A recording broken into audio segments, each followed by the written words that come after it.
Hey guys, it's Sadie here. I just wanted to share with you this lovely package that I got from my friend Luna Howell. We decided to do a watercolor exchange together and she sent me a bunch of goodies. She sent me this really yummy matcha hard candy from Hokkaido. She also sent me this absolutely adorable Totoro letter. I thought it was tea at first, but then you see it says you must not drink it. And you open it up and it's literally the cutest thing that I have ever seen. Like, look at that little tag. And when you pull it out, it looks just like a bag of tea. It's so cute. And she wrote a note for me on the inside, but that's a secret. So, on to the paint. We exchanged half pans, and these are the ones that she sent me.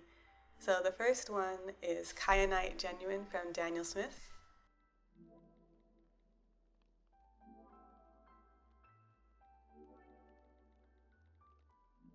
Next is Monte Amiata Natural Sienna, also from Daniel Smith. That's PBR 7. She sent me Potter's Pink from Daniel Smith,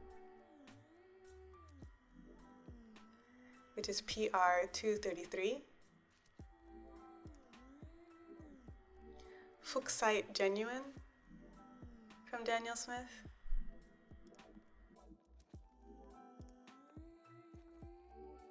She also sent me some Holbein colors. This is Quinacridone Opera from Holbein, which is a combination of BV10 and PR 122. Vermilion Hue from Holbein, which is PO73, PR 254, and PY 110. Shell Pink from Holbein, which got all over everything. It's PO73 and PW6. Jaune Brillant, or Brilliant Yellow, number 2 from Holbein, PR 108, PR 20, and PW6. She also got me some Daniel Smith fix. This is Serpentine Genuine, which I really love as a single pigment green.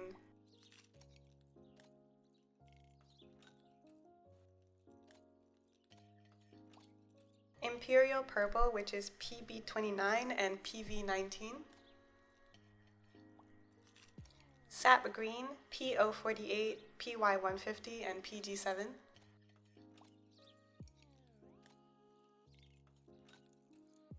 Quinacridone Burnt Orange, PO48. And Burnt Sienna, which is PBR7. As well as Cobalt Teal. Starting with Potter's Pink, I never really had paid attention to this color, but it's really interesting. It's a dull redishy pink color, and I think that you can use it for a lot of different applications, particularly in making granulating greens and granulating earth reds.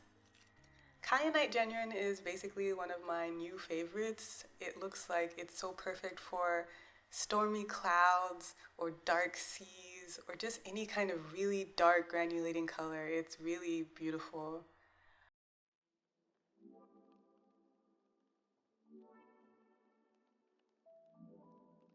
Fuchsite Genuine, I like the name. And also, it's a really unique color. It's a very greenish, turquoisey teal. It sparkles a lot, so if you're into that, it's something that you can look out for. I'm not that interested in the sparkling, but I think that it could be a really useful color. Serpentine Genuine surprised me a lot. I was really happy to see the color separation. It makes such a natural green. It looks like it would be perfect for trees in a lot of places in the world. I really like the brown that comes out of it, and of course it's a single pigment color, so I'm really happy with this one. None of the Primatech colors move around a lot, so if you really want colors that flow, that's something that you should know about them. For the mass tone, for the watercolor sticks, I'm wetting half of it and just leaving half of it dry. So sap green, normally I'm not a big fan of any kind of mixed pigment green, but Daniel Smith's version is actually quite nice. I like it a lot better than the Schmincke version.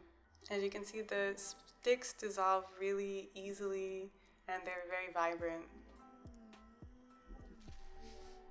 And when they're used dry, they give a lot of texture. Quinacridone Burnt Orange is Quinacridone Burnt Orange. I already really love this color, and it's basically the same in stick form, no different. It's just a really nice darker version of Quin Gold.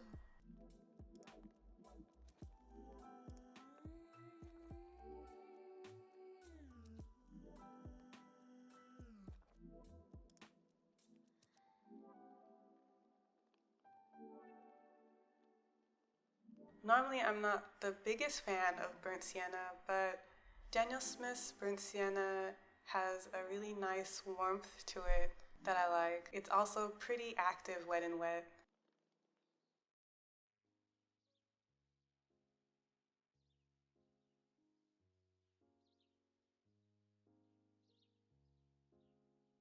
Now onto the Holbein colors. First up is Jaune Brillant. I know that a lot of people use this for flesh tones. That's not really something that interests me because I like to build up my flesh tones in layers, but I was surprised to see that the color is not as chalky as I thought it would be since it has white added. Next is Shell Pink, which is kind of an adorable pink. It kind of looks like cotton candy or something you'd use for a baby. Also, this color was not very chalky at all, and it had a decent amount of flow considering that Holbein doesn't use oxgall. Vermilion Hue, it's a very bright version of vermilion color, which is an orangey red.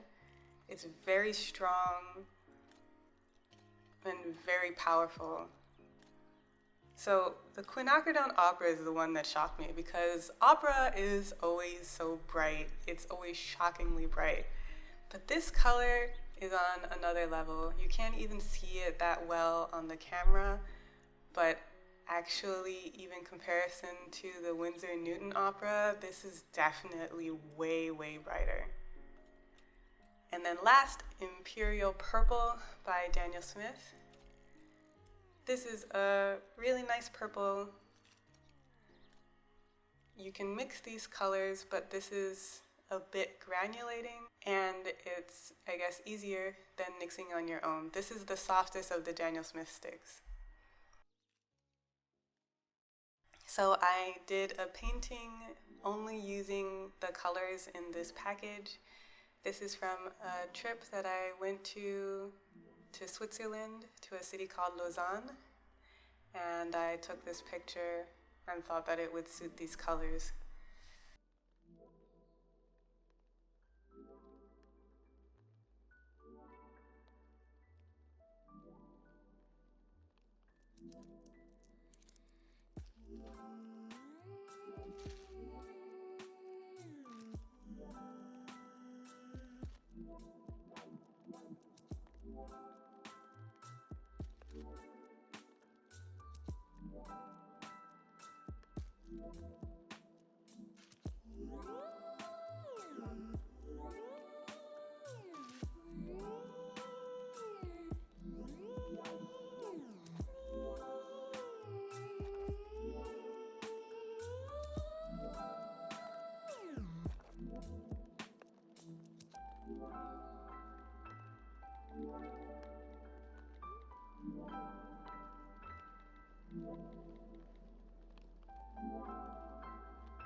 Just a couple more notes about the paints. I'm really intrigued with the Holbein paints.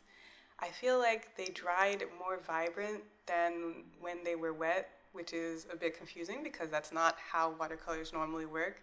So I really want to try some more colors and get a primary range of the Holbein paints. They were really smooth and creamy. I will probably do a slightly more focused review on them in the future.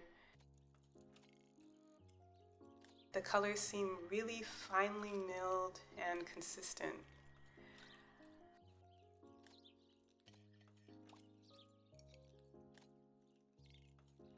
The Primatex were also something that was very pleasantly surprising in this set of colors.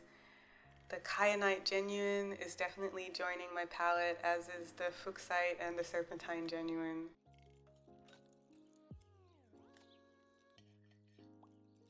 I thought I might not like the sparkling effect that some of the pigments can give, but when you're just looking at it, it's not really a big deal. And these colors are fairly unique and single pigment, which I always love. Potter's Pink is definitely a color that I'm going to be doing a lot of experimentation with. It's definitely different than most of the things in my palette. I like using muted colors sometimes because you can use them to get different effects, and they're very useful for painting natural objects.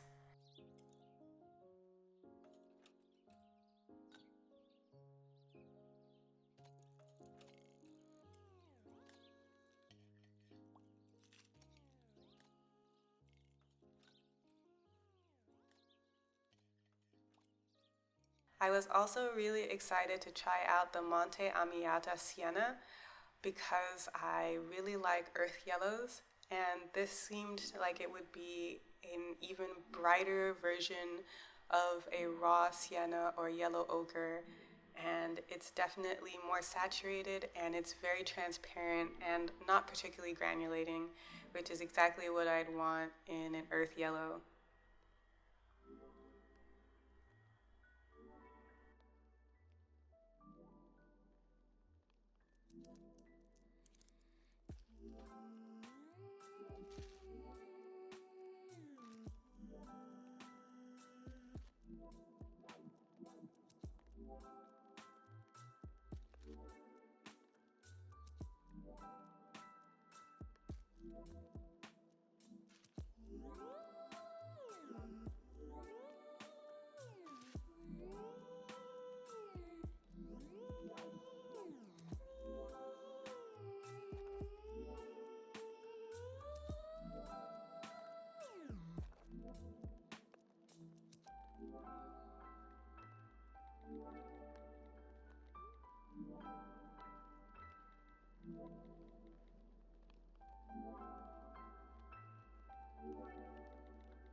So overall, I think that these colors all work really nicely together, and it only makes me want to try out more of the Primatex, especially the single pigment greens, and more of the Holbeins, especially the single pigment colors that they have.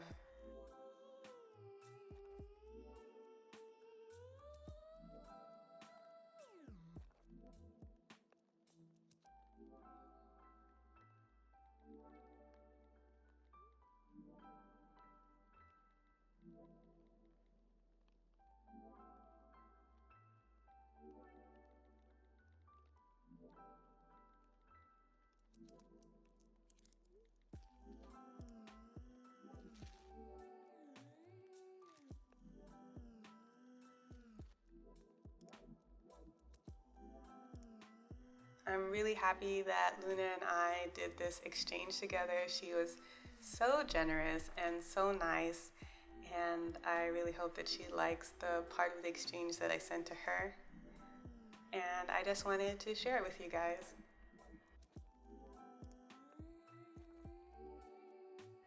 So I hope that you enjoyed this little art haul watercolor exchange video.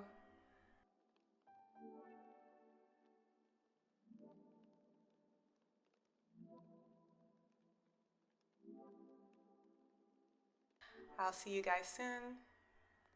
Thanks for watching. Bye.